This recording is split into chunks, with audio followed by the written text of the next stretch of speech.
naturopathic, you're referring to the mainstream medical system when you say that. Yeah, quite useful, but limited and not always working cohesively. Right. Do you think there's any danger if people were to lose access to their natural health products?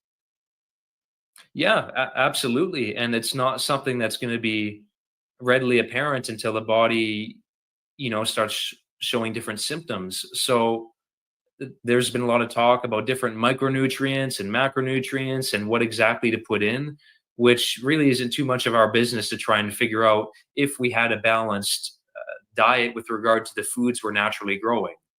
But we have to think about it at this point because, like I mentioned, if the soil quality is quite depleted from pesticide use and poor farming practices, then we have to have some way to make up that difference. And supplements are the only way you can do that, as far as I know. There's no other substitute for them. Yeah, and just, some people watching might not understand what you're referring to, but basically a long time ago, the plants we would eat, the fruits and the vegetables would be filled with vitamins and minerals that they've absorbed from the soil. But because of the way we farm, they only contain a fraction now of what they used to. So we're actually not getting, a lot of the time, we're not getting what we need from our foods. And that's why being able to supplement with, nutritional supplements is important. Am I kind of interpreting that correctly? Yeah, exactly. We have our own microbiome, our own colonies of good bacteria, and so does the planet. But if these farming practices aren't sustainable, then that becomes disturbed, and it ultimately comes down to us because we're consuming the foods that come from that environment. Right. And then my final question for you, Justin, is what is your message to Ottawa? So, yeah, I'd just like to ask them who they're accountable to, who is their priority. Having that answer would tell us a lot about if these individuals are actually representing us. And if we are their priority, I'd like to actually see the data behind that. What is the data behind their actions showing us that this is actually for us? So I want them to answer that question, who they're accountable to, and I want the transparency behind that answer so that I actually know what or who is governing all of Canadians. That's an interesting message. Thank you, Justin. So I really appreciate that you've come on to share your health journey and also, share with us a couple of treatment modalities that many of us would not be aware of. So on behalf of the world's greatest health show, Justin, thank you so much for coming and joining us today. Thank you. I'm very grateful to be here and all of the work you guys are doing to keep them accountable and keep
Don't stop. Keep dancing. Move to the beat. Dance all night.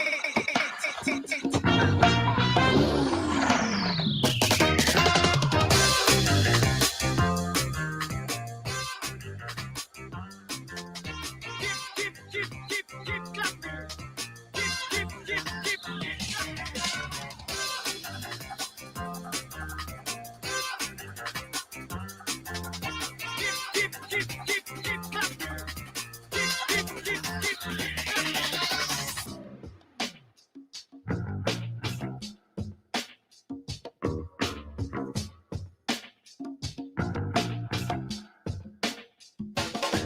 Don't stop. Keep dancing. Move to the beat. Dance all night.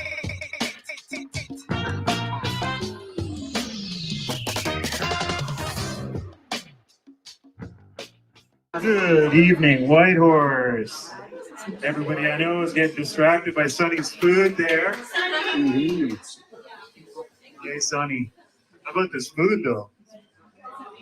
Yeah, this is going to be basically a food event, I think. So I'm going to distract you from the food for a bit. But you know, this is the Whitehorse event, the Whitehorse leg of the world's greatest health shows, the Health Charter Tour. So, for those of you who don't know, natural health products have been under attack by Health Canada for years now, decades now. And the president of our company wrote a law called the Charter of Health Freedom. And, turn it up. And, is that better? Wrote a law to ensure that Canadians have their own choice in a charter way, like a constitutional way, to our access to medicine and for Ottawa to keep their hands off. Well, I'll explain more about it, but first I'd like to play a message from Shawn Buckley to all you guys. Stop the music first.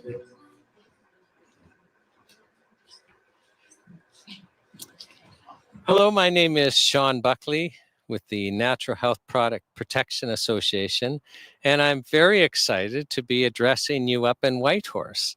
We're quite pleased that you're participating in this charter tour. I'm going to explain the historical significance, but the charter belongs to all of Canada, and really pleased that you guys are participating. Thank you to Euphoria Health Studio for hosting the event, and Katan Belisle and Sonny Peterson and Kim Rogers and Jason Dahl for working hard to put this on. This has been quite a staggering event. I'm going to explain what the Health Charter is and why we're doing it, but I wanted to share first, some of our other experiences. You're going to be hearing some personal stories where people's lives have been transformed by natural health products. And you need to understand, this is forbidden knowledge. So we have censorship in Canada of truthful health information. So, the natural health doctors and medical doctors and the like that know about these stories, they can't share them. It's actually illegal. Health Canada will attack them. The manufacturers of natural remedies that know these stories, it's illegal for them to share them with you. They will be attacked. In fact, True Hope comes to mind. That's an Alberta company that has a vitamin and mineral supplement that is likely the best treatment for bipolar disorder in the world. And there are over 30 government-funded, from governments around the world, peer-reviewed research articles, and some in blue chip, like Journal of Psychiatry, Journal of Child and Adolescent Psychopharmacology, like blue chip journals. It's illegal for True Hope to share that information with you. How it works in Canada is it's illegal for us to treat ourselves with anything but things the government approves. So we've structured our laws so that anything we use to stay healthy, including vital nutrients, and anything we use to address illness, including vital nutrients, are classed as drugs. And it's illegal to sell a drug without a license from Health Canada. So you need to have their permission. And if you manage to get a license, you're only allowed to say what's the label claim is. So let's say you're a chemical drug and you get approved to treat depression. Well, all you can say is you're an antidepressant.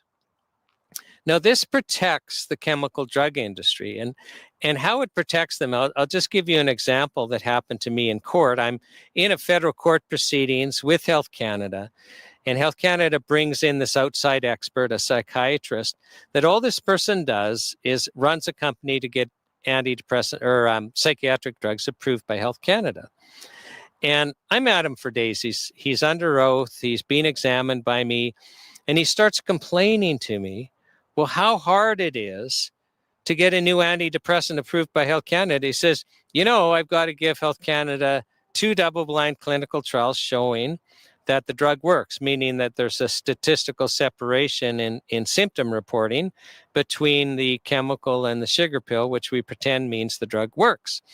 Well, he says, so I got to give them 2. He says, well, on a new antidepressant, right out of the gate, I run 8 because I've learned I've got to run at least 8 to get the 2. Okay, well, that's already kind of a fun insight into how our drugs are approved. That's important for you to know. But I'm talking about censorship.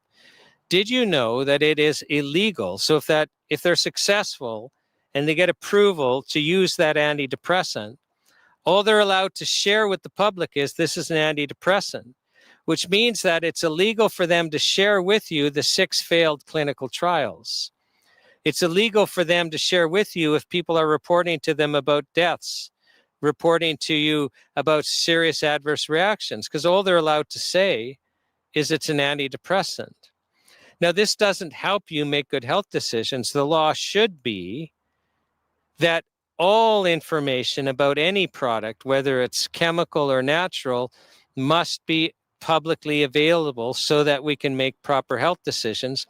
But this is by design. Well, now the censorship, we don't, in the natural health community, we never get approval to treat serious health conditions.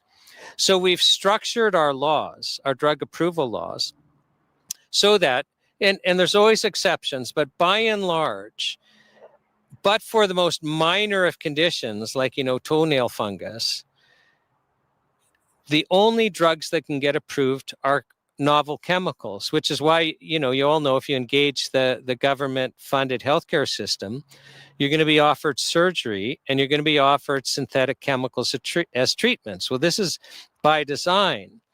So on the natural health community, we get basically structure function claims or approval for the most minor of conditions. So using True Hope at eMpower Plus as an example, I think they're approved for something like supports mental health and well-being. Like, you would never know that. And when I say, I think it's, in my opinion, it's likely the most effective treatment for bipolar disorder. I mean, there was a criminal trial where we had people like, Dr. Charles Popper from Harvard University, who, was the editor of the Journal of Child and Adolescent Psychopharmacology. And he, as much as said that and said, well, if he got bipolar, that's what he'd want to try. And like that whole, there's substance to what I'm saying. So, but they can't share it with you because there's censorship. And if people's lives are turned around, like at that trial, I called as witnesses a whole bunch of people that had, prior to Empower Plus, they'd kept being involuntarily committed to psych wards, because back then True Hope tended to attract the worst of the worst. So these were people, all the chemical drugs had failed them, and they were being involuntarily committed, and they were on this revolving door, literally, of hell. And then they get normal, because if it works, like, you're normal, you're cured, you're back to work, you're back to school, you're not suffering at all. So the True Hope can't share those stories with you. And we're sharing these stories because there are a large number of people suffering that need to understand there's hope. At the Grand Prairie event, we had a lady, Karen Peters, share with us, just like there's going to be people sharing with you tonight. Well, Karen Peters shares, she comes down with rheumatoid arthritis, and I mean, it's bad. She's suffering. And her medical doctor tells her, there is no cure. We can slow the progression of the disease with chemical drugs, but you're going to end up in a wheelchair and it's going to kill you. So basically, he's telling her that for the rest of her life, she's going to suffer horribly, become crippled, and then die. Now, can you imagine what that does for your emotional state? Can you imagine what that does for your spiritual state? He puts her on 2 chemical drugs. One of them was methotrexate, which is a chemotherapy drug. And I've later come to learn this is a real common thing to do with rheumatoid arthritis, is they put you on chemotherapy drugs. Now, for a full year, she is weekly injecting herself with a chemotherapy drug, which she explains to us made her want to die. Like, just the side effects are awful. And we've all heard it, like how just chemotherapy can just wipe you out and you're nauseous and you're sick and you wish you were dead. And she's doing this for a full year. She says 3 or 4 days a week, I'm down for the count. So her life literally is living hell. There's no other way to describe it. And after about a year, she thought, okay, I've got to do something. And a friend said, well, go see a naturopathic doctor. Well, she's been taught, as all of us have, no, the medical gods are the medical doctors. They're the ones that know. I don't want to go see somebody that's lesser than the medical gods. But she starts looking, and she comes across a naturopathic doctor who was a medical doctor first before he became a naturopathic doctor. And that gave him enough credibility in her mind that she was willing to see him. And the first thing she tells the naturopathic doctor is, I have an incurable illness. And the naturopathic doctor says, well, there are no incurable illnesses. And then he cures her. He cures her with natural remedies and nutrition. And she's fine now. And she's not injecting herself weekly with chemotherapy drugs. And she's not in chronic pain. And she's not facing a wheelchair. And she's not facing death. She has her life back. And I wonder how many Karens are out there with rheumatoid arthritis who are on chemotherapy drugs and are facing, becoming crippled and suffering for the rest of their lives horribly when they don't need to.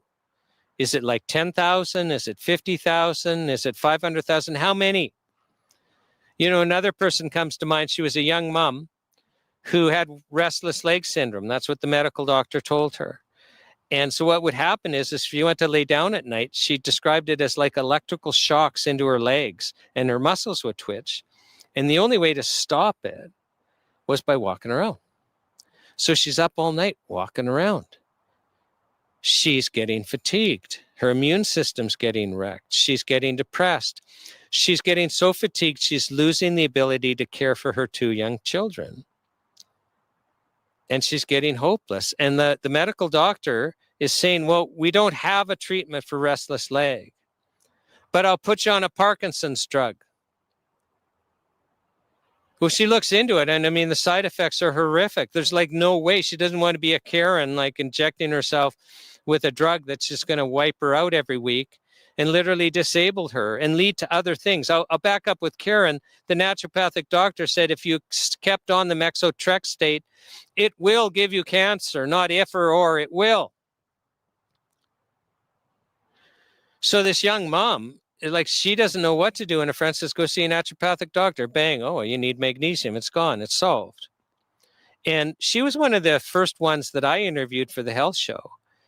And it's like, I was sharing that then, I interviewed 3 medical doctors for the health show. 2 became homeopathic doctors partway through their life. The other became a nutritional expert. I've shared with homeopaths and traditional, and everyone's kind of like, well, it's so obvious. You use magnesium's the first thing you offer if somebody's got muscle twitching, and we're all magnesium deficient. So, like, of course, it's kind of like, it's almost like I'm being stupid asking the question. It's kind of like, oh, somebody's thirsty. What should they do? Well, maybe they should drink water. You got muscle twitches. Maybe you should take magnesium.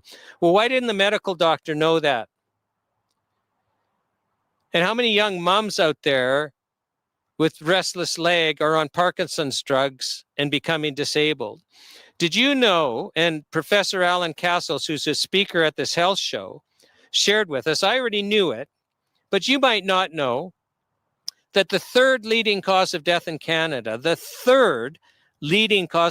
Canada, are chemical drugs taken as directed. So not abused, Did you know that? No, because it's not shared with you in the media.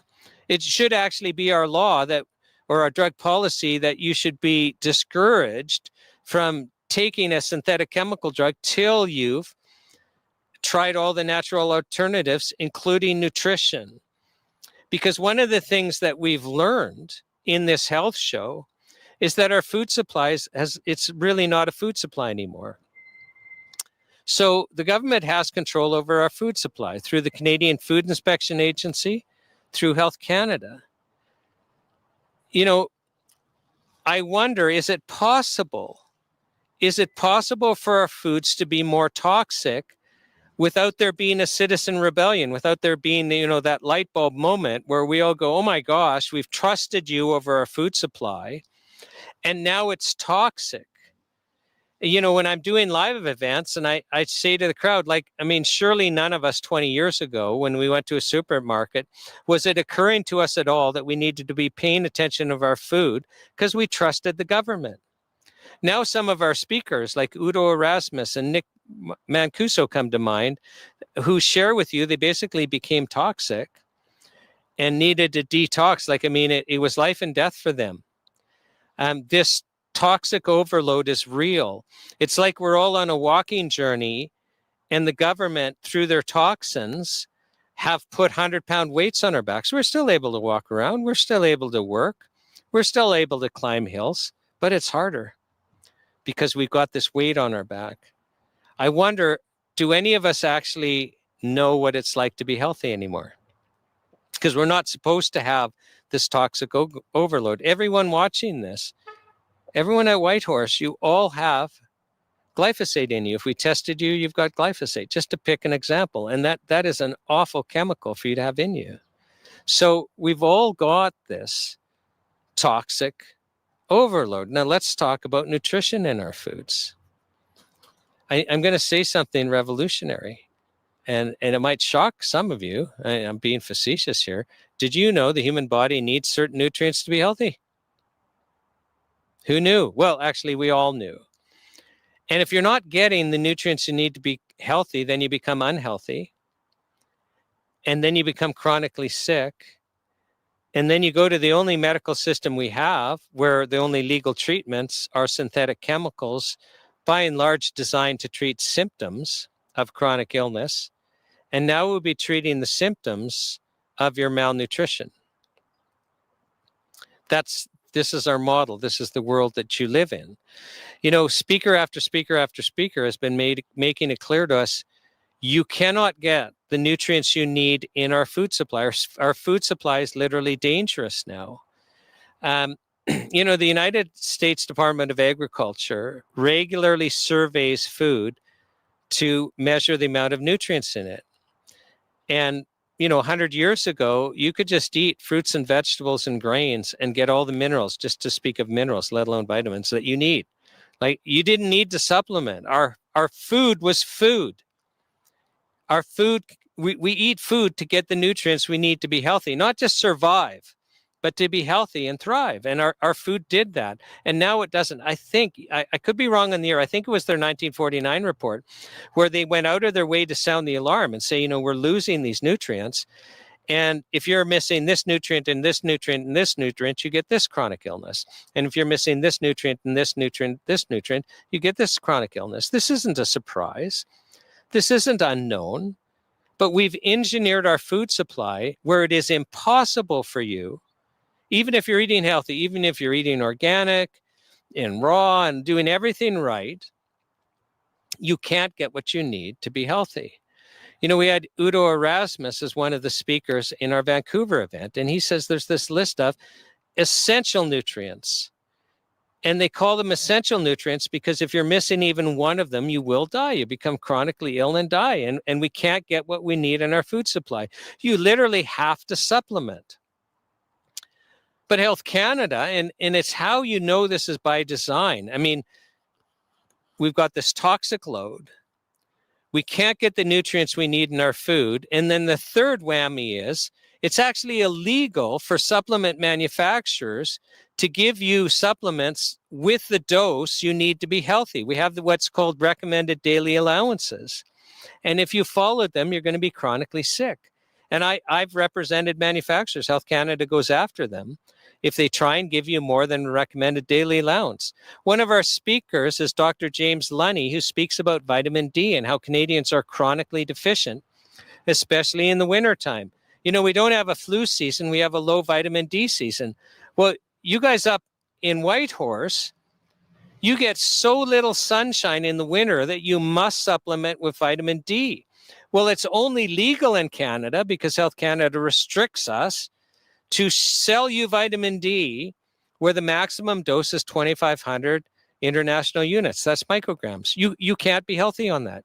You can't. You can't have a healthy immune system. You can't function. You have to have way more. Isn't it interesting by law? You can't have more. You have to have somebody tell you to ignore the label.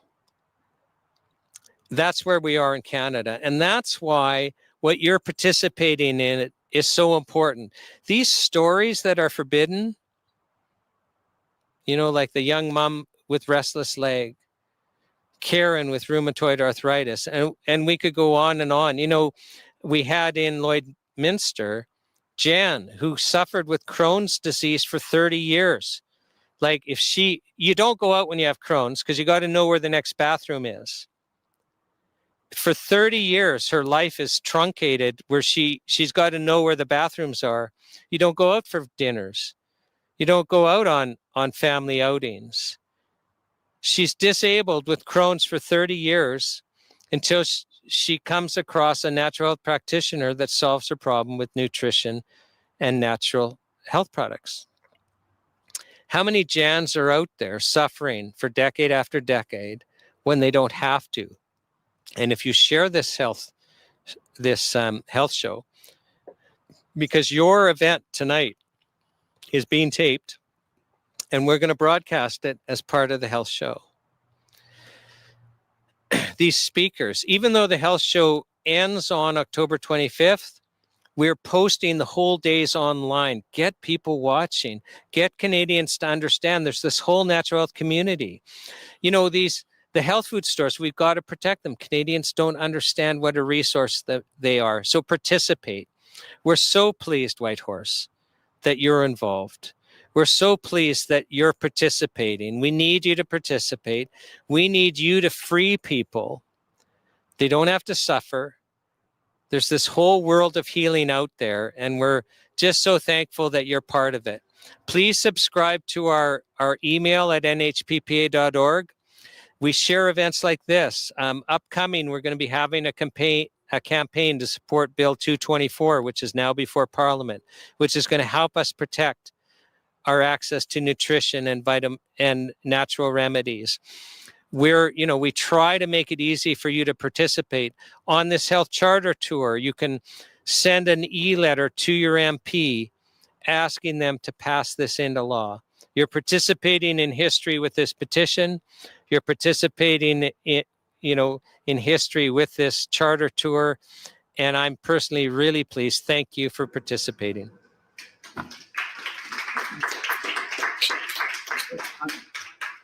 All right, so that is the president of the Natural Health Products Protection Association, or NHPPA, which you're going to hear all the time, and who has put on this event, along with Catan.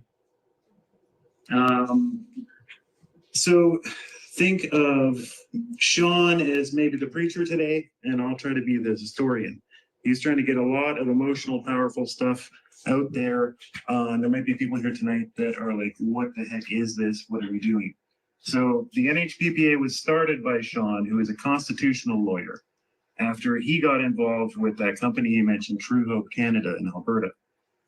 They were actually SWAT team raided by Health Canada to get rid of because they were such a threat to the pharmaceutical industry. They very carefully studied and created the most powerful multivitamin in the universe. It was curing people of manic depression, curing people of psychoses, documentedly curing them of this, provably curing them of these diseases. Because when they were forced to go off of them, when Health Canada tried to take them off the shelf, they died. People actually died. And it was the ability to prove that that Shawn is one of the few people that has ever won a case like this against Health Canada and the government. Won the case, came out of that and said, how the heck can we stop this from happening here in Canada? And he wrote the Charter of Health Freedom. So this is actually it right here. When I'm done yapping, please come take a look at it. Basically, you know, whereas the common law recognizes that every person has sovereignty over their own bodies, whereas there's a danger to removing treatments Canadians rely upon for their health. Whereas Canadians want freedom to decide how they will prevent illness or how they will address illness or injury in their own bodies. It's basically the idea here. It's actually a light read, the actual body of it, but everything contained within is on the front page here. So take a look when we're done. That was written 15 years ago after that True Hope case. And we started this organization at the same time. So we've been around here for 15 years doing this. We're the only organization in Canada that is a legal watchdog and a citizen action group for natural health products. We don't represent the manufacturers. Probably a lot of people know about the CHFA. They're a multi-million-dollar group that advocates for the manufacturers of natural health products. And that's great, but we're the only one doing it for the people, with the people. The law is written, and for 15 years, Shawn and the NHPPA have been taking actions like petitions. So we've been getting physical petitions now for 15 years that now total well over 150,000. And by the best estimates, figures are hard to get, but with the best estimates that we've got, this is the third largest written petition in Canadian history. And so one day, Shawn's like, what are we going to do with all these bloody petitions? And he gets them, put them in a truck and drive it across the country, film the whole thing, and here we are. So the stunt, the PR, the visual is the Health Charter Tour. There's 150,000 petitions in that yellow Volkswagen van that is, we're trying to drive it across the country. Right now it's being trailed by the world's greatest health truck. But it's going to be driven from Victoria. This was filmed in Lloydminster, Saskatchewan. And right now, tonight, they're in Saskatoon. We'll be in Ottawa on the 25th, where we're having a ceremony where this will be handed over officially to members of Parliament on Parliament Hill. And it's up for them to do something. He mentioned Bill C-224, which is a reincarnation of a bill put forward by a Conservative member of Parliament, Blaine Calkins, last year. It was a member's bill, which I'm not sure if you guys know how things work. Basically, in Parliament, laws only get passed if they're from the party. You have the idea that your member of Parliament goes to Ottawa and represents you and listens to you, and then he's going to put bills in to make a law because his people want it. It doesn't work like that at all. They can put in members' bills, but they all die. But this bill got so far, it was into second reading when, guess what? Parliament got prorogued and all bills died at that moment. So he's now done it again, and it's Bill C-224. And he mentioned we'll be doing a campaign on that. So that law, if that becomes law, that will repeal some of the crazy over-regulation that Health Canada has grabbed, in my opinion, illegally over the last 15 years. I don't know, most people just aren't aware of what they've been doing. The last regulations change that boost Health Canada's powers were quietly inserted into the budget in 2023. There was no law, there was no discussion in Parliament, there was no one covering it on the news. Right at the last minute, they put in lines into the 2023 and 2024 budgets that basically make the Minister of Health a god. He can at any point declare any medication to be off limits. And yeah, he's not a big fan of NHPs. What else do I have to fill you in on history? I can give you a quick rundown of how all this happened. In 2014, it was the Harper government that started to add NHPs to therapeutic products by law. That was the beginning of the trouble that we're in right now. A few years later, Health Canada unveiled the self-care framework. You gotta love how politicians, they want to name their laws like "Don't Kick Puppies" law, right? Sounds great. Take care of yourself. We want to help you take care of yourselves. What in fact it is to recategorize natural health products. I'm going to say NHPs, natural health products. Pharmacy care. Take care of the pharmacists. Yeah.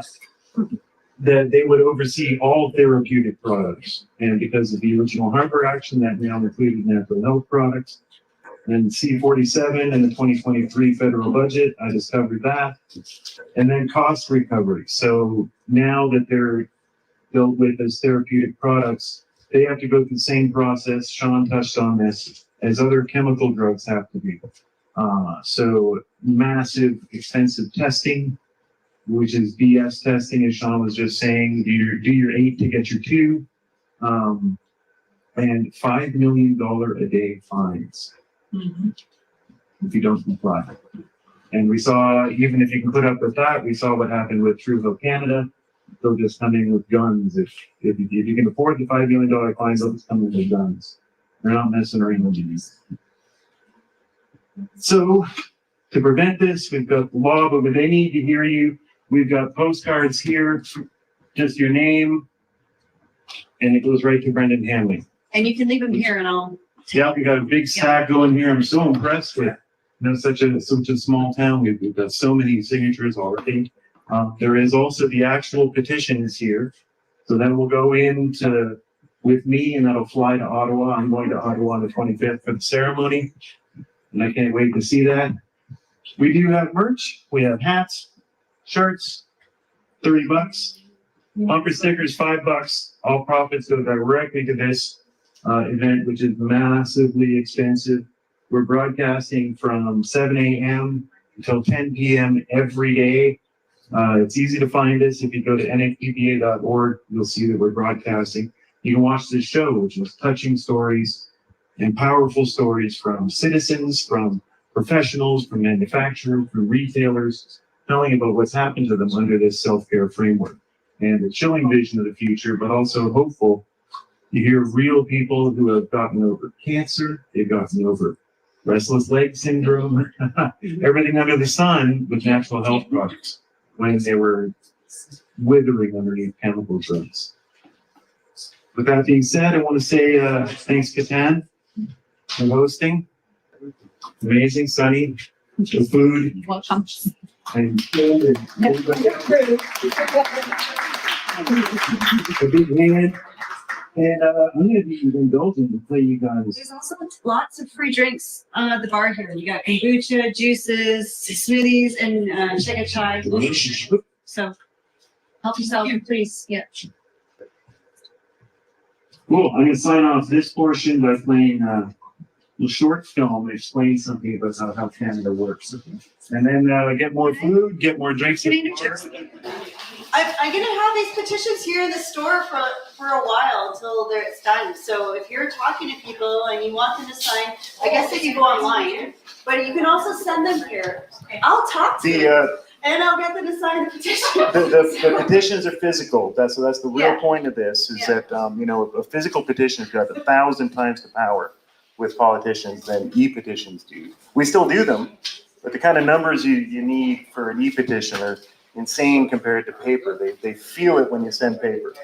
So it's a paper product and it's here and I'll come by right before I leave and pick it up and it'll go to Ottawa literally. And if you see Brendan Hadley, ask him, where is the data that they're harmful? Ask him. Some of your colleagues, when they realized that natural health products lacked the regulatory protection of recalls that other products, such as food and pharmaceuticals, do have, testimony such as this from Mr. Lawrence, do you not find this disturbing? And are there any products out there right now that are supposed to be recalled and are not?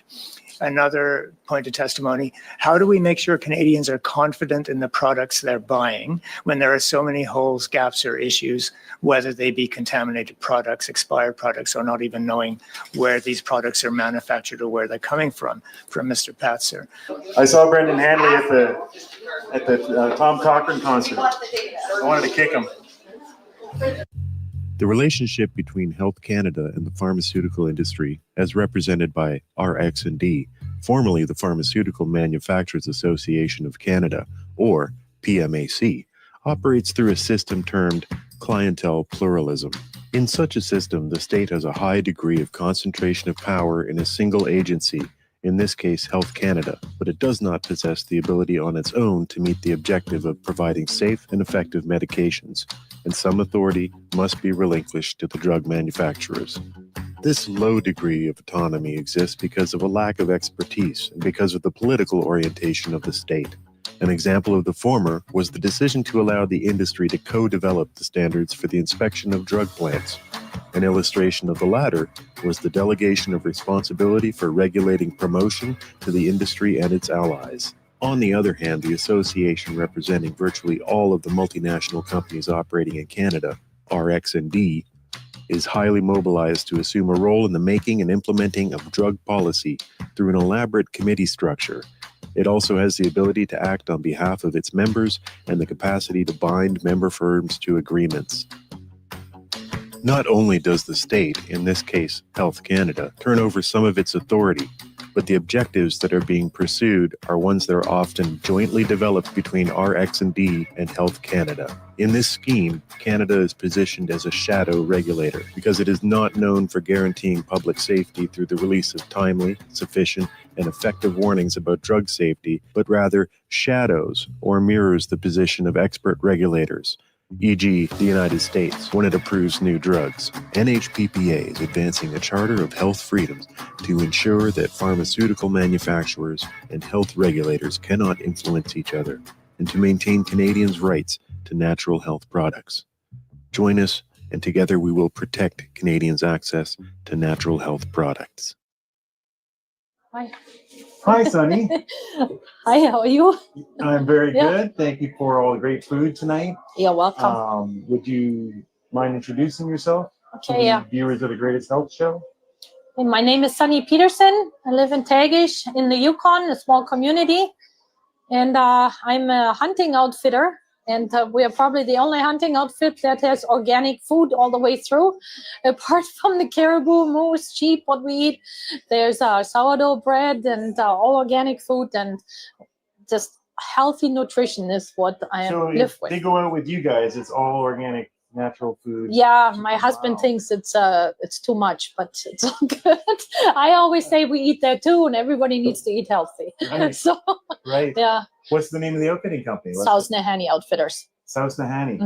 in All the right. Mackenzie Mountains, but we live Okay. in the Yukon, so Great. Well, Yeah. might as well get a little plug out there. Yeah. So you had a little natural health journey to share with us. Could you tell us what that is? yeah. So it's do you want me to look there? Yeah. Look at me. Okay, Yeah. so it's basically it's my daughter's journey actually mainly. Okay, I should maybe start with myself because we were just a normal family. We ate regular food.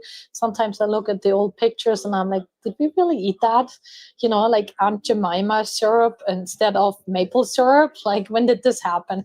But anyways, then I got a colon polyp back in 2017.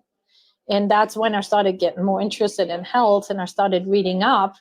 And a really eye-opening moment for me was that I found the Western A. Price Foundation, and they are all about traditional foods and how to deal with your food. Like, you should have sourdough bread and not normal bread because it's a type of pre-fermentation. You should eat sauerkraut. You should eat ferments in general, and What was so the on. organization again? It's a Western A. Price Foundation, Okay. and it's in the United States, and that's the website too, Western A. Price. They actually have a big convention right now. Mhm. So and Okay. so Great. they are about homesteading and farming and health and food and So you had this polyp, found out about the fermented and Yes. the price model, and what happened from there? so I changed our nutrition at home. I had terrible dealings with stomach acid and like I say, I let air up front and out the back. Mhm. And it was just, my whole digestion was basically messed up for pretty much 2 years. And then I slowly but surely read more and more books, and I changed the whole nutrition. We went totally organic, and I made a lot of my food, even though I cooked before. Now I really cook from scratch. I make my own sausage. I make my own sourdough bread. I make my own sauerkraut. I have a vegetable garden. I have a cow. If everything goes well with the cow, I make my own cheese. I have my own pigs. I make sausage and so on, right? So this is really how I got into the whole natural health scene, I should say. And it wasn't so much about supplements, it was more about food, but I did go and buy supplements too to help me. And I'm totally fine again. And I healed myself. And I have no problem anymore. As I like to say, I can drink coffee again, which I couldn't for a long time. All right. And then in 2020, my oldest daughter, Annika, who was, how old was maybe 20 at the time? No, 18. What I really think is what happened, she might have gotten COVID really bad. And at any rate, she got tonsillitis. And she was sick with her tonsils there for 2 years. They were swollen. Like you could look in her mouth, and they were just swollen and just hurting. And it was What's just tonsillitis like? you can't swallow, and you always have like your tonsils swell, and they are infected. You could see her tonsils; had white spots on them all the time, and bifurcation in it, and the food would get hung up in it, and they were just swollen. And your tonsils are the first. Your immune system, that's the first thing that your immune system puts into the way of anything outside pathogens that come in your body. It cleans it out, right? So they are linked to your immune system. And I didn't want her to go and get the tonsils taken out like they did with me when I was 5, because then that big center for immunity service in your body is taken out and you cannot regrow, right? So, and I started to read and look and what can we do? And in the end, I wasn't home. Annika had terrible flare-up. She went to the hospital in Whitehorse. And I think that was in 22, right, Annika? And so she went to the hospital and said, okay, I have these problems. Something needs to be done. So she had to wait forever. Then they shoved her in a room, and then they shoved the COVID test up her nose that came in negative and sent her home. That's all they ever did. Yeah, right. So they didn't do anything. They didn't treat her. They didn't offer any treatment. They didn't offer anything except for a COVID test she didn't need. So then after that, I sent her to a naturopath. And that lady started exploring what could actually cause the tonsillitis, because as it turns out, it had nothing to do with a sore throat. At the end of the day, after I think Annika went there for almost a year and trying different ways, it turns out that she actually had an enterobacter, like in her intestine. There was yeast in there and a bacteria, like the bad kind of bacteria. There's an imbalance of gut bacteria. Yes, that's So what it was. This is very common basically. nowadays with bad diets and Yes. such. So one of the bacteria has like a bloom and takes over. Yes, the And that's- bad and that guys makes take its way over. back up to the tonsil. That's what it did. It caused the flare up in the tonsils. And at first, the doctor actually did an allergy test and determined that there were certain foods that Annika was reacting to. But so she had to not eat them for a while. But that was also because it was actually the problem was her intestine, or the bad pathogens in her intestine that caused all of that. And just fixing, like not eating, I think it was milk and grain, like the usual things and all kinds of other things, just not eating that actually already healed her and made her tonsils go down. Yeah. But they were still not 100%. And then in the end, she used a natural health product that was bearberry that we have out here. Yeah, with other stuff. And I have a list here of all the things she was given. But it killed those bad bacteria in her. This is all the stuff she was given by the naturopath. Spore-based probiotic, liver detox support, GI microbacks, grapefruit seed extract, GI revive, omega-3, GI fortify acid help, ACEs, zinc, immune support, lymphodiol, Yeah, lymphodiol. Yeah. Mhm. English IV, immune support, neat. NAC, mucus breakdown, adrenal pro, energy and stress help, multivitamin, vitamin D, Capralex for yeast in the GI tract, L-glutamine and turmeric anti-inflammatory. Yep. Woo! Yeah, and And she how had, long? I don't know, how long did you take it till it cleared it up? 6 months? 6 months, all that. Yeah. But Yeah. it at least it's natural. It was all natural. It's quite a bouquet, Yeah. a buffet. I would say so. But at least it's natural Yeah. stuff. And who You know? knows what in the end really helped her, but something did. Yeah. And she's springing around on the whole healthy, and Nothing hurt her. nothing is hurting, and the Yeah. tonsils are still in there and doing the immune function. Yeah. Isn't it Yeah. wild to think we went through decades of, a couple sore throats and they take your tonsils out? Yeah, that's what they used to do. Just I used to have terrible absolutely earaches as a wild. kid, so they took the tonsils out. So I have never had any since I'm 5 or 6 or whatever. It's the ultimate. Yeah. Well, It's the ultimate treating the symptom. yes, exactly. Yeah. So now we don't have sore tonsils anymore, but our problem is still there, Yeah. right? It's going to move somewhere else and going to get worse. Yeah. Yeah. Absolutely wild. Yeah. Well, thank you very much for sharing your story. You're The welcome. final question for anyone that we interview is, what's your message to Ottawa? My message is choice. Don't tell people what to do. Like, people are all different and they all need different treatments, and it should be up to them. They're all adults. They need to be able to go and find the treatment that is best for them. Don't tell them what to do. Don't make them go with the pharmaceutical company, and don't take the money from the pharmaceutical company, because that's all you're doing in Ottawa. You're just getting paid off by a big, huge company that's making money and killing people and hurting them. And why? Why do we need to put up with this as normal citizens? That's not what we voted you in for in Ottawa. We want you to work for us and not for the pharmaceutical company. So please leave us a choice. If anything, leave us at least a choice. Well That's said. it. Yeah. Fanny, thank you. You're welcome. I'm already feeling healthier from the. There you go. From all the food here. Yeah. Thank you. Good. You're welcome.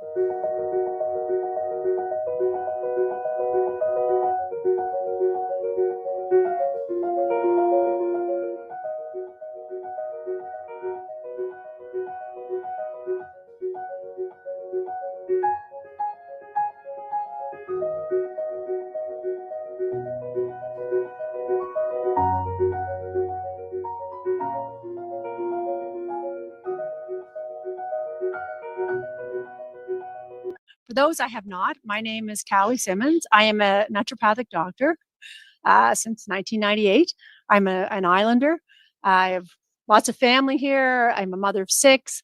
I've owned the Root Cellar since 1999 and practiced part-time. I've used to do some column writing. We used to show on Eastlink, Au Natural. And so I haven't done any public speaking in quite a while. I'd say it's like since 2018, 2019. So I'm really honored you guys made the time to come out here tonight. It's wonderful. Sorry for the cramped quarters, and we can always stack some of these and make some more room if no one comes along here. And so, because we got 88 RSVP, so sometimes people can't make it and parking is a little hard.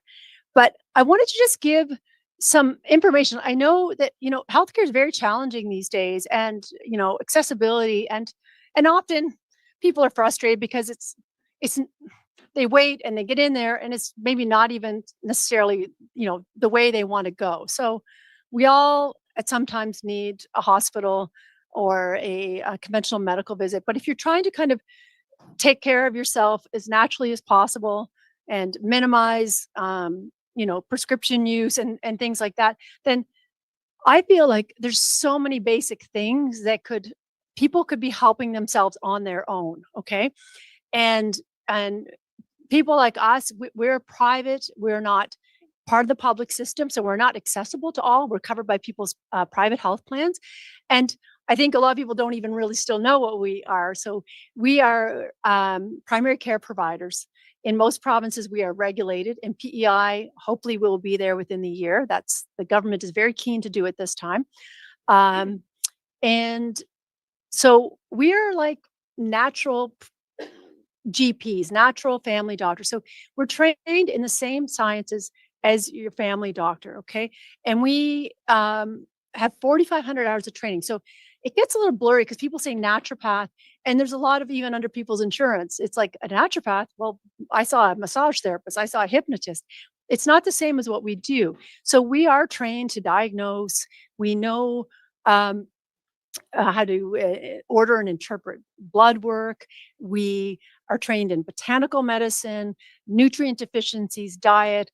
We're trained in pharmacology as well. It's not our primary focus, but we understand when things are an issue for interaction, that you should go to the hospital in terms of serious emergencies. We know when to refer, how to collaborate. So we're actually, people hear about these medical homes. We are a very good middle person to kind of, bounce in between everybody. And, we have unprecedented disease rates. We have an aging population. So I think we are in different times. And so some of the things I just want to kind of remind us all, because sometimes, we're in a store selling things, but there's so many, like, start with the basics. And that's why I want to start with that. And we are 70% water, right? It's so easy to like, I have no thirst. I'm a terrible water drinker. But what I've discovered, if I add a little bit of salt, I drink more water. So it's like we need about a liter per 100 pounds of body weight. So if you're underdoing that or you're overdoing that, some people, they're like, I got my 4-liter jug and I drank 6 liters of water today. That's not good either. You can kill yourself with water. You really can. You can dilute your blood. So drinking enough water. Charlottetown fluoridates their water. Stratford and Summerside does not fluoridate their water because it's a too controversial of an issue. Is it too much for us? In combination with, say, fluoridated toothpaste or fluoride washes. It's like, it's all about, as I said, I like starting with water because fluoride is like, yes, it does have properties to do that. But if we're getting too much fluoride and too much chlorine, then we need that balance, right? Sometimes it's like kill all the bugs, and so it's like, is it perhaps too much, right?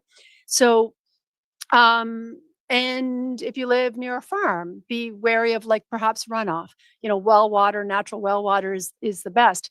But if you're downhill from a farm, you may want to put on a filtration system. You can use like a Santevia or reverse osmosis. So just think about water, and salt is not evil. It's all about balance. Some people don't get enough salt. You have very low blood pressure. People can have seizures because of not enough salt. They can have episodes that imitate a stroke. So you want to make sure, especially someone's on a diuretic for blood pressure, you can have too little salt, too little magnesium, too little of a lot of electrolytes. So you want to look at that. Now, food, I fully believe we are what we eat. And I remember graduating from school and thinking, oh, all my colleagues are so picky about their food. My mom fed me well. I don't need to do all that. I'll just eat the good whole foods. But I discovered my first pregnancy that I think gluten bothers me. I don't have celiac disease, but when I ate too much wheat, I was all puffy and constipated and tired, and my eyes were gritty, and I was stuffed up and I had bags under my eyes. So guess what? I had 6 children, and no one said, oh, you look tired today. Yeah, I had pizza last night. Not all the other nights, right? So little things you can do. And some of that, I don't know what it is. Could it be the sprays? Could it be, I'm not sure, but experiment with your body. And sometimes, whether it's a ketogenic diet, a carnivore diet, a paleo diet, there are certain common denominators that I would say, in general, people eat too much flour. And it's like, it might be a different thing. This is a muffin. This is a pita. This is a tortilla. This is a pasta. This is something else, but it's all the same ingredient. So if you try simplifying, and the food is a little different than it used to be. So, try eating protein and vegetables and some nuts, and not eating so much grain. Some people struggle with cow dairy product. They'll go to Europe and say, I'm fine. A lot of us are of European descent. They actually have different cows there, and which has different proteins. So maybe we would tolerate their milk like our ancestors did if we were there. But we are here, and someone said to me today, I can't handle the milk anymore. I don't know, what did the local cows eat all summer? I don't know what they did. It was pretty dry, right? The grass was burnt. And and then it's not the only foods. When you look for genetic modification, okay, we don't really know enough about that. If you see something that's certified organic, that means it's not genetically modified, and it's with pesticide use, right? So that category, supersedes the other. So it's a good thing to look for. And it matters more on some things. I feel like it really matters on grains a lot, right? We assume that Health Canada is policing all this, but an example would be tuna. A pregnant woman should not eat tuna because it has too much mercury. But where are the warnings for a 2-year-old or a nursing mother or a bodybuilder that eats 30 cans a week because it's cheap protein. Because as we all know, groceries are berserk, right? They are so expensive, especially animal protein. So I feel like I see more tuna than ever. Salmon is genetically modified. So when you see wild salmon on sale, even if it's in a tin, you should stock up and get it. But so there's that with the protein aspect. You know, the notion of, well, what's the best diet? I'm like, well, I think it's an individual thing. It's like, I don't think carbohydrates are all wrong for humans, but if someone is very obese and they need to lose a lot of weight, or they're diabetic, then desperate times, desperate measures. So you may need a more extreme diet for that. Some people will say, by changing my diet and reducing it just to a few ingredients, I actually finally got rid of my autoimmune condition. So I'm not making claims. I'm not saying it's a panacea, but you know, as I said, here I am in a store full of bottles, but do take care of your food. It's so easy naturally to kind of think, oh, what's a natural pill for that? And people often that haven't seen us, I'll say, come see us, because you know what, we might actually like lessen your load. You're on too many things. I do take a handful every night of things, but they're mostly vitamins and minerals.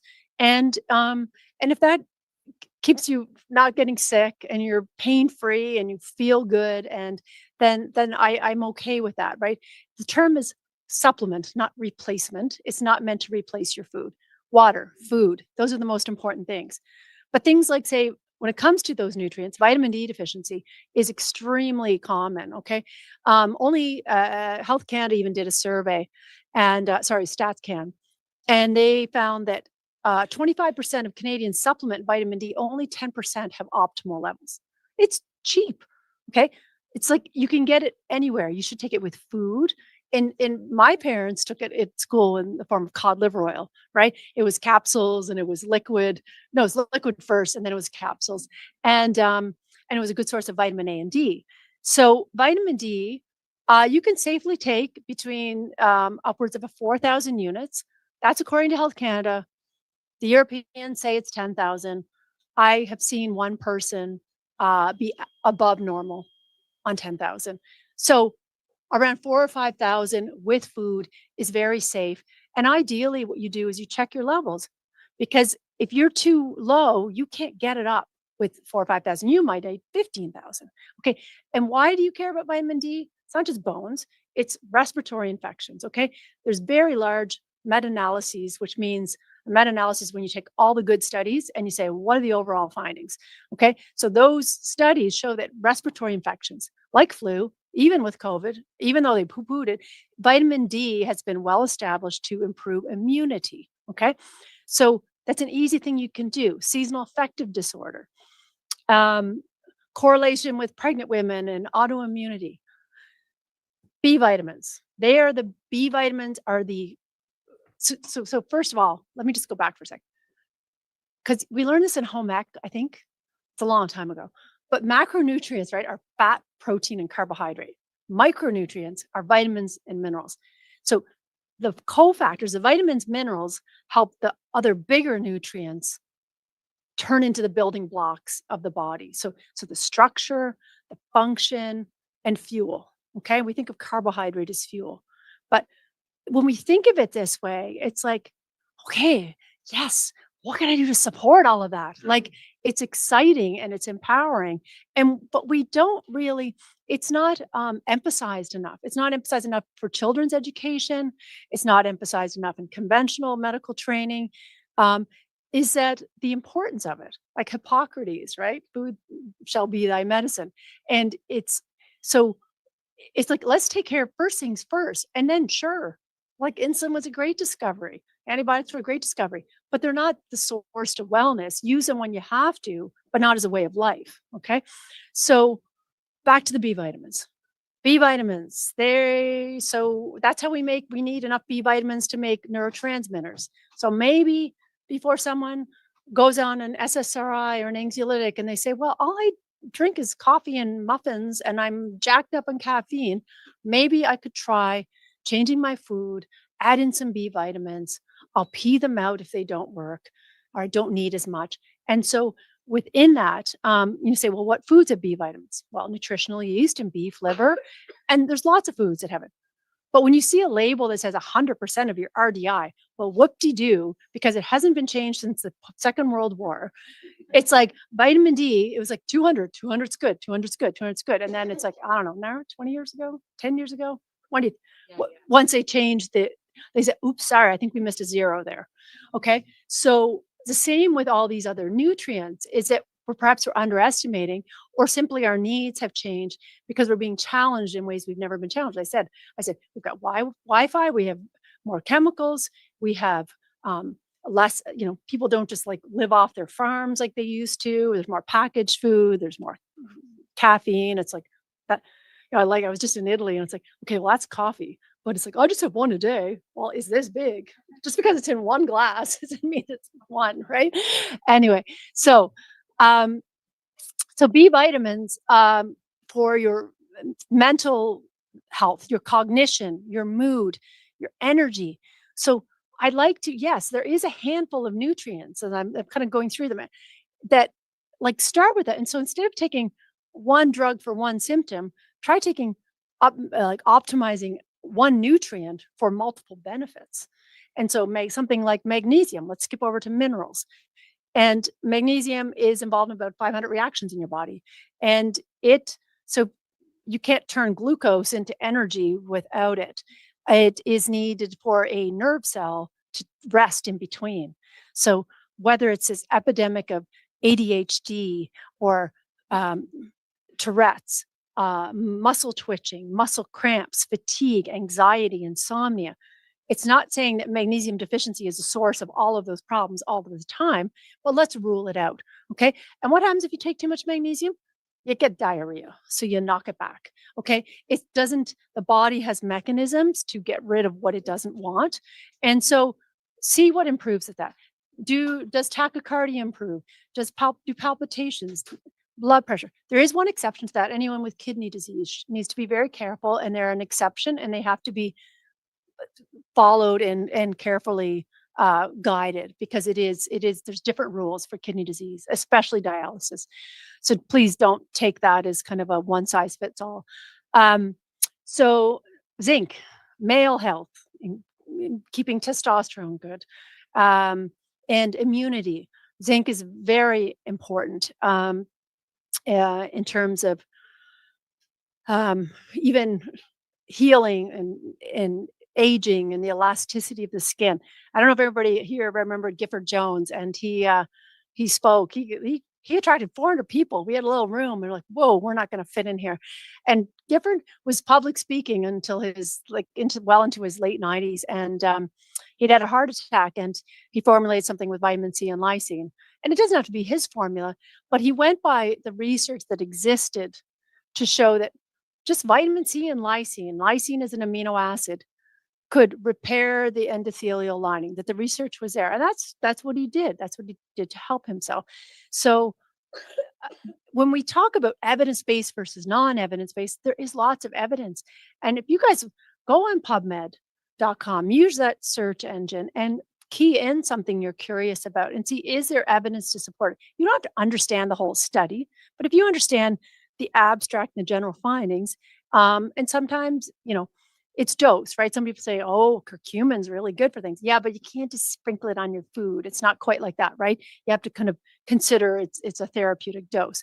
So I want to say a note about iron. You shouldn't take iron unless you're deficient in it, and your ferritin is your best test for that, okay? Because quite a few people actually are surprised to find they have excessively high iron levels, and that's very damaging to your heart and your pancreas and your liver. It's a pro-oxidant. So there's a lot of nutrients you can kind of, take, in the safe amounts that you see on a shelf, but some of them you really shouldn't, because you might be surprised. And often, like, giving blood is the one way to get it down, like old-fashioned bloodletting, basically. So you should find that out. Ask for your ferritin, because your hemoglobin will not be abnormal. Okay. You might have high normal hemoglobin. That's usually the case, but nothing else will flag it. And people are surprised to find they have fatty liver, or they have something else going on. So it's a good thing to address. Hormones, your thyroid hormone, that's your master control hormone. A lot of people have this. A lot of people are frustrated because you're normal. So there's a range, right? And if you're not, maybe your normal is in another place of the range. Okay. So what they usually check is thyroid stimulating hormone. And so low is actually means your brain is satisfied with your thyroid's production of hormone, and higher is moving more towards an underactive or hypothyroid. Okay. So with that, combined with your symptoms and your body temperature, it's like, let's return to the old fashioned doctor of clinical symptoms. Look at the person in front of you. Okay. There is a look about someone when they have severe hypothyroidism. They tend to have very puffy faces and very hooded, puffy eyelids. Their skin is dry and coarse, and their hair is wiry and it can fall out, and they're cold, and often their blood pressure and their cholesterol spikes up just out of the blue. So, and their body temperature is low. And it's ironically the person who's wearing shorts all winter says, "Well, I'm not cold at all," because they're having hot flashes all the time. That's why they're not cold. So if you can fix that, you can fix a whole bunch of things. So I think with conventional medicine, there's hyperthyroidism and there's hypo. Of course, it catches all those extremes. But in between, on your way to hypo or hyper, that's where the naturopathic doctor lives. Okay. We're not going to wait until you're terrible or off the charts. Same thing with adrenal function. It seems to be more of a naturopathic concept, right? Adrenals make adrenaline. They make a lot of your steroid hormones like estrogen and testosterone and cortisol. So we want to support those. You may not have Cushing's and you may not have Addison's disease on the other extreme, but you might be headed in one direction or the other, and it can explain a lot of your symptoms.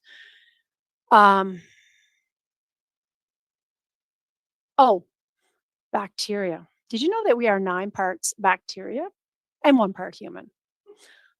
That is like oh my God, right? So imagine that, like on our skin and inside of our bodies. So when they're not happy, we're not happy.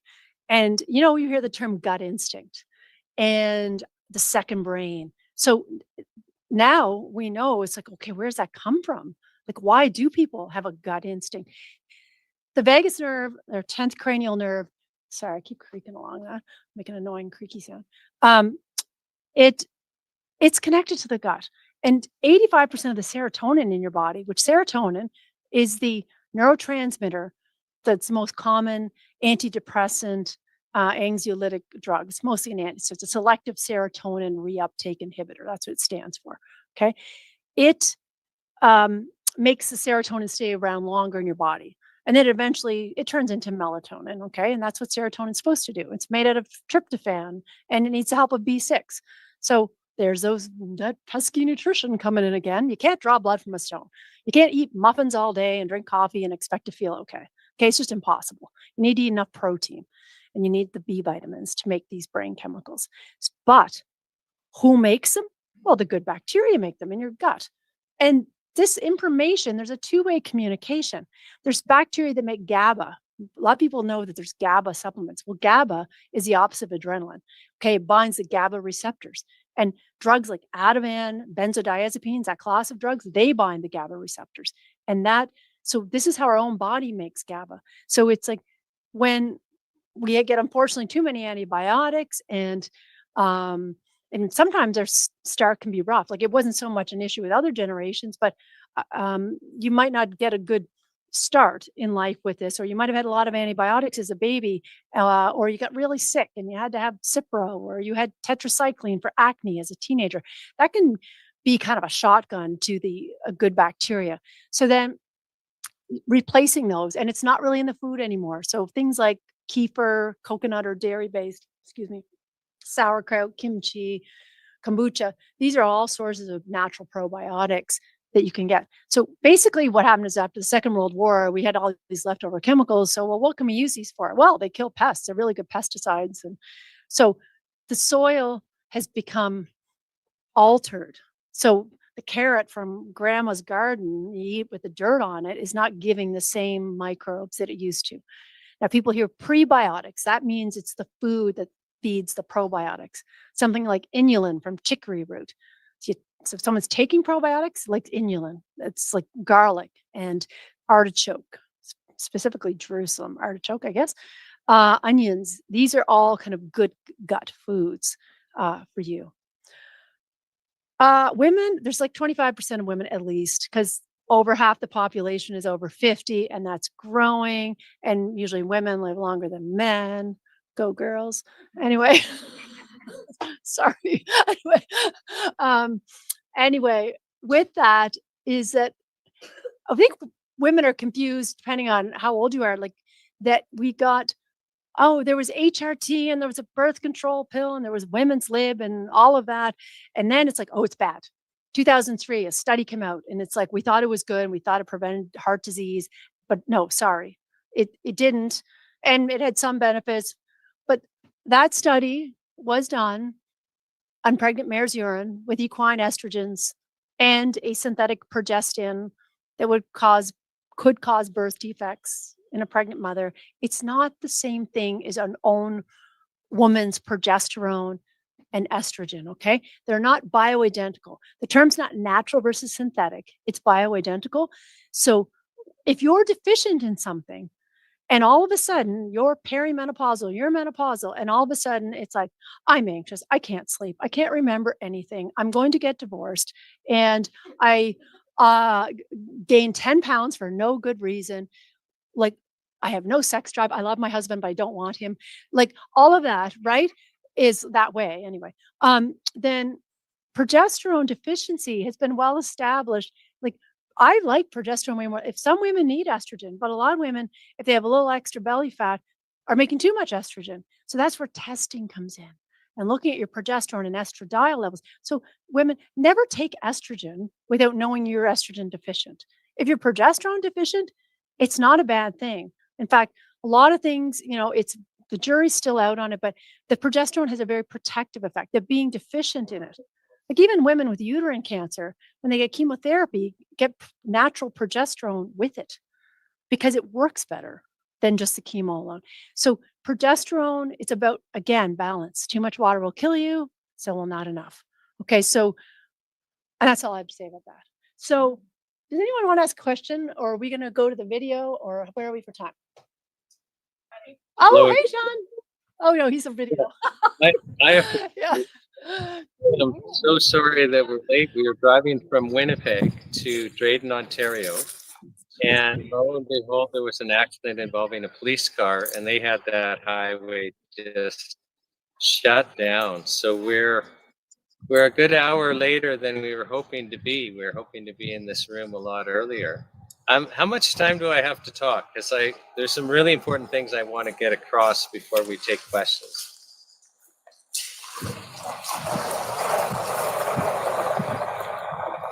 Yeah, Okay. 40 minutes, I Shawn? have no sound. Okay, well, give me 40? a heads up when you think I'm too long. So, so what 40 I'd like minutes? to do first, yeah, I'll try and keep it to 40. Do you wanna 40 tell me minutes? Oh, they heard it. Yeah. Okay. Okay, so can you still hear me? Yes, Okay. we can So in PEI where it matters. Yeah. We're so excited to be having this event in Charlottetown. For those of you that are there, my wife Teresa and I started in Victoria on October 4th, and just this long list of things. We were in Winnipeg last night, and now we're in Drayton, Ontario. And there's also a group starting in Quebec City that's going to be going and marching to Ottawa, and a different group in Whitehorse held their first event last night. Before, though, I get totally into what the Charter of Health Freedom is and why we're doing this, I want to explain the drug model to you, because it's really essential that you have a full understanding of our healthcare system and what the real problem is. And the drug model has 4 parts.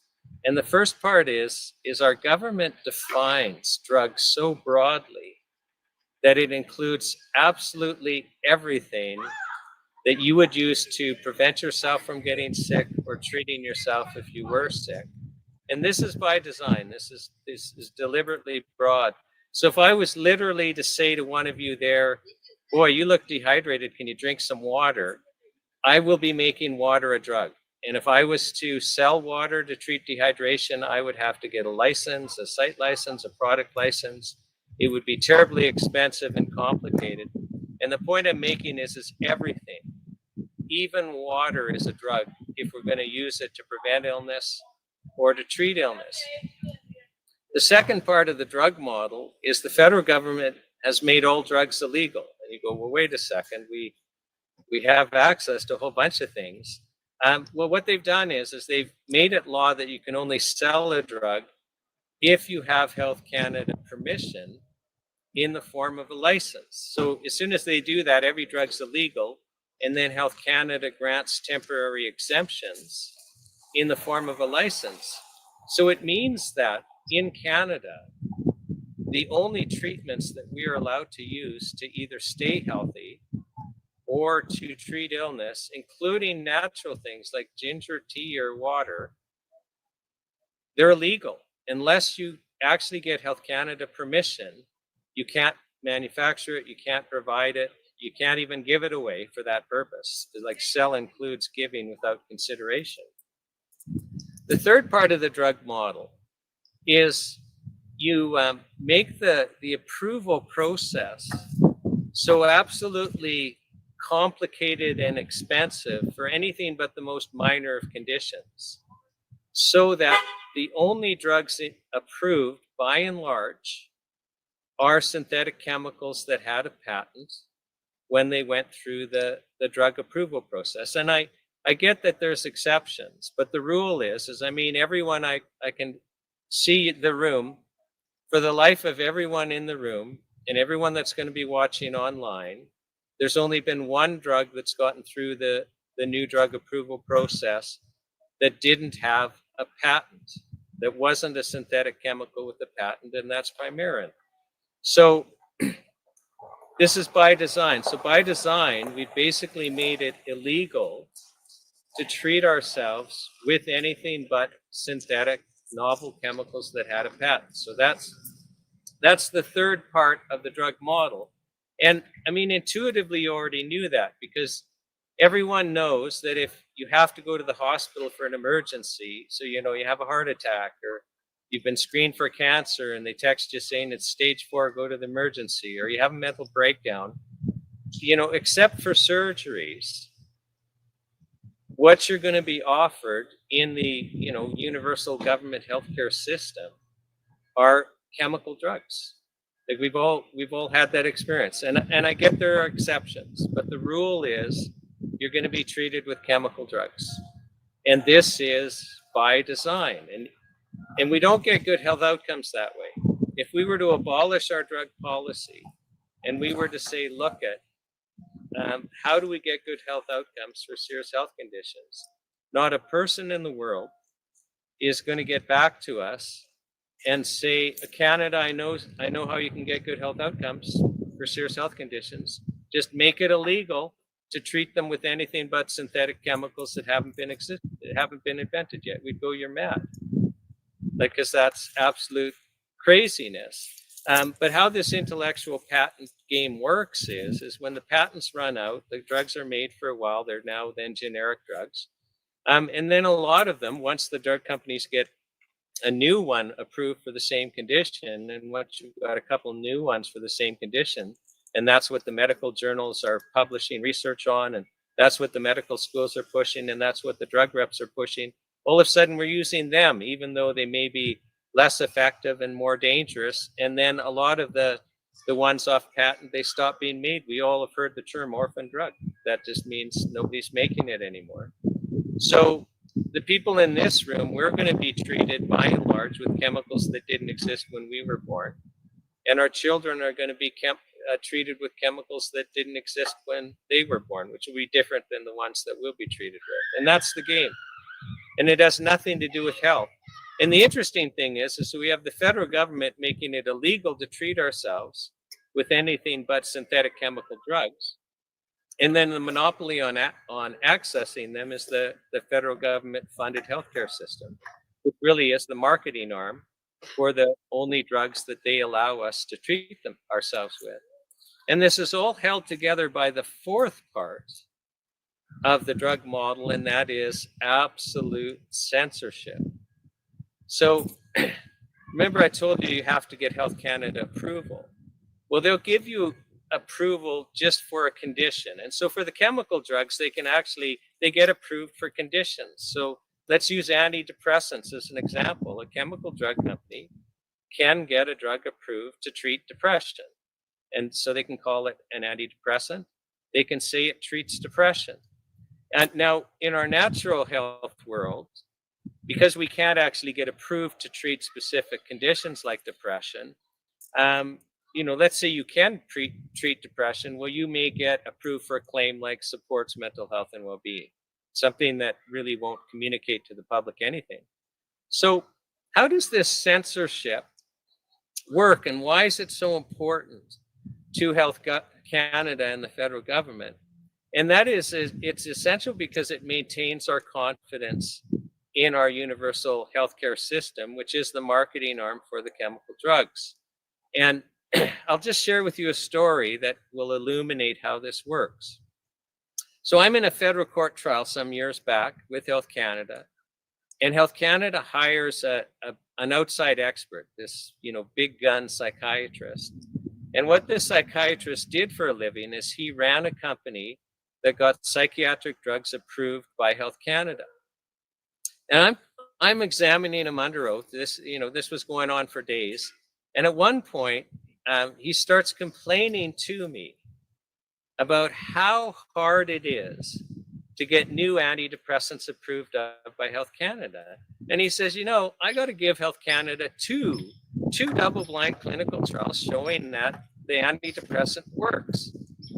Now, what he means by that, I know what he means, and he knows what he means. In the drug approval world, especially for something like antidepressants, what he means is we're going to run a short-term clinical trial. You don't want to go more than 3 months because they'll be relying heavily on the placebo effect to favor the drug. It doesn't just work on the sugar pill. So it'll be a short-term trial. Most antidepressants are. It'll just be measuring subjectively symptoms. So it'll be people reporting subjective symptoms, and they'll have picked a population for the trial where they're unlikely to have any deaths and people complaining about side effects. So that's what he means when he says, I have to give Health Canada 2 double-blind clinical trials showing that the drug works. And then he says, so right out of the gate, I run 8 double-blind clinical trials because I've learned I have to run 8 to get the 2 that show the drug works. Now, the other 6, they could be inconclusive. They could show the sugar pill works better than the drug. They could show the drug works better than the sugar pill, but the safety data is a little inconvenient. They could be a combination of those things. Now, I honestly don't know if they have to give those to Health Canada. Like in the US, the FDA, you're supposed to be giving all of the clinical work. In Canada, you have to register, you have to get permission to run the clinical trials, but I don't know if the game is you get permission just on a study design and you run as many as you want. I think it's actually worse if you do have to give them to Health Canada, but I haven't even got to the good part yet about censorship. But isn't it something that we can get drugs approved on 2 clinical trials when, this guy who's an expert on antidepressants, I mean, the average is he's going to run at least 8 to get those 2. But here's the fun part. If the company doesn't get the drug approved, they're not going to say anything to anybody. But if they get this antidepressant approved, did you know that it's illegal for the chemical pharmaceutical company to share with you the 6 failed clinical trials? All they're allowed to tell you is it's an antidepressant because we have full censorship. If people are reporting to the chemical drug company suicides, deaths, serious adverse reactions, it's illegal for them to share that with you because all they're allowed to say is antidepressant. I give openings on we're broadcasting. We don't broadcast on Sundays, and on the last couple of Wednesdays, we've been running documentaries. But every other day of the week, we're broadcasting all day an online health show, and this is being broadcast live. to the online health show. Well, if you're watching that show, I give openings where I'm kind of going into more detail about these topics, and I invite you to watch them. It's going to shock you, but this censorship issue, it protects the chemical drug industry.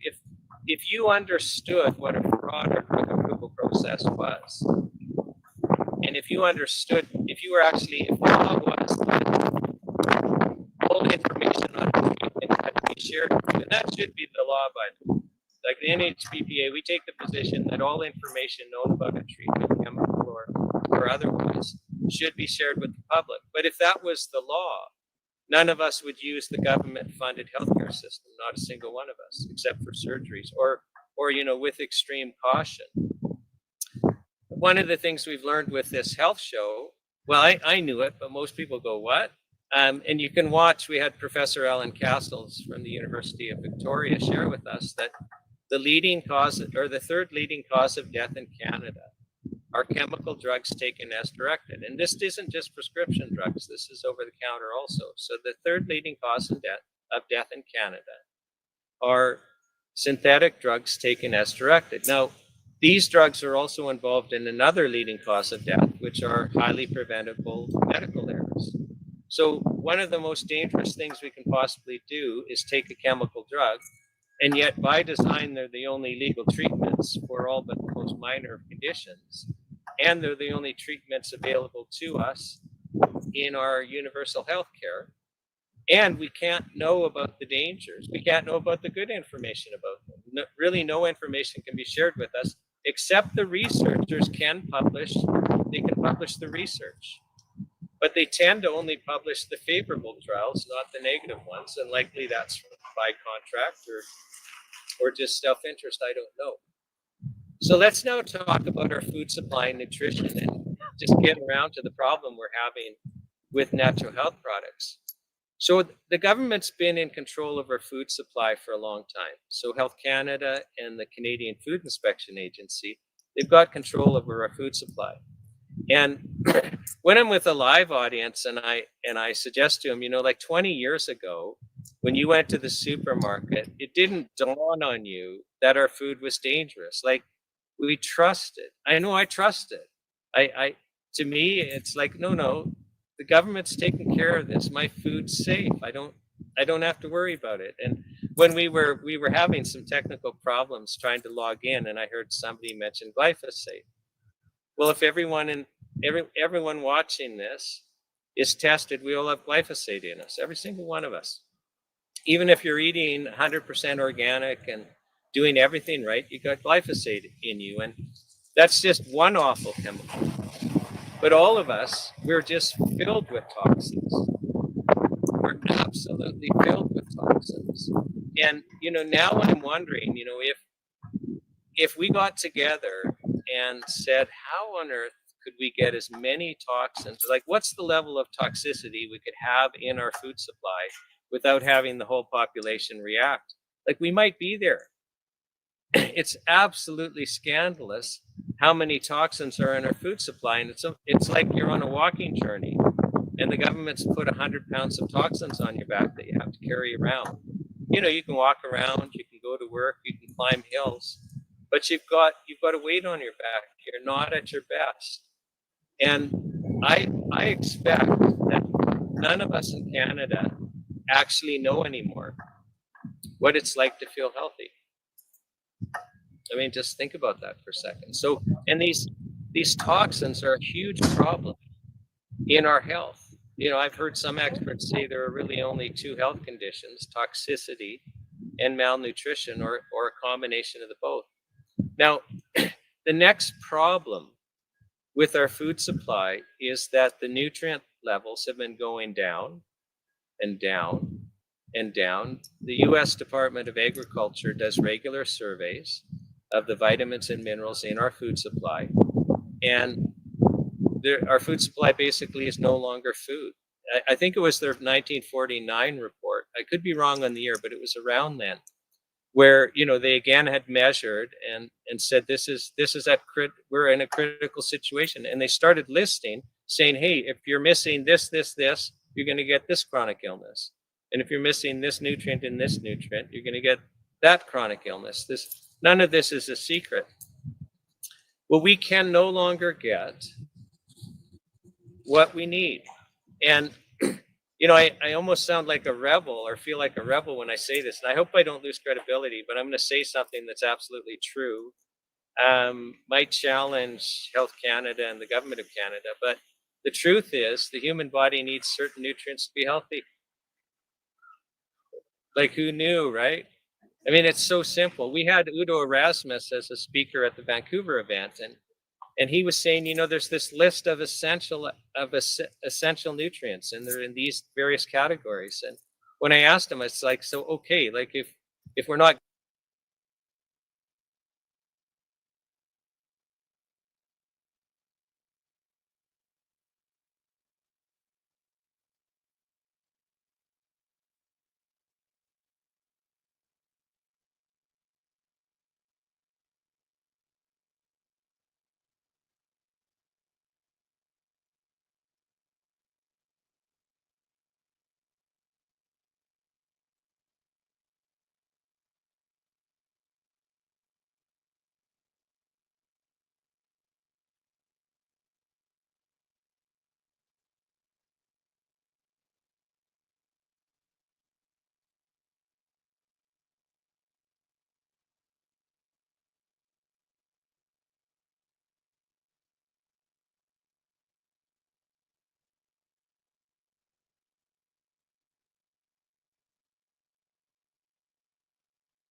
And if you're missing this nutrient and this nutrient, you're going to get that chronic illness.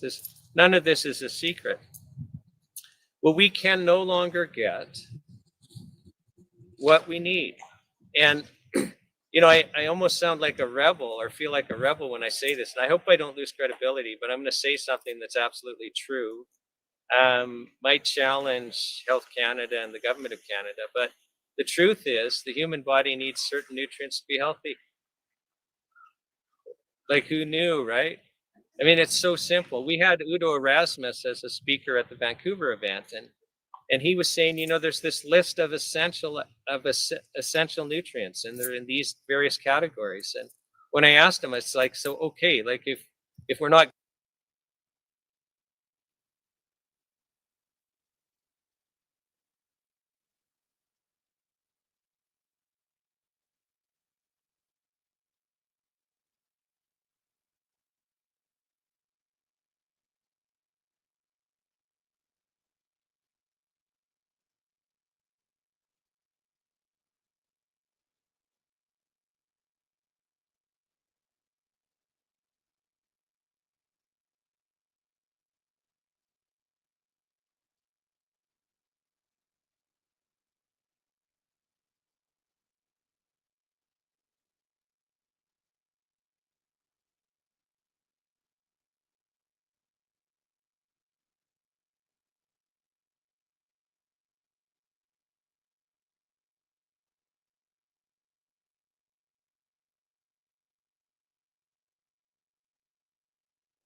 For those I have not, my name is Callie Simmons. I am a naturopathic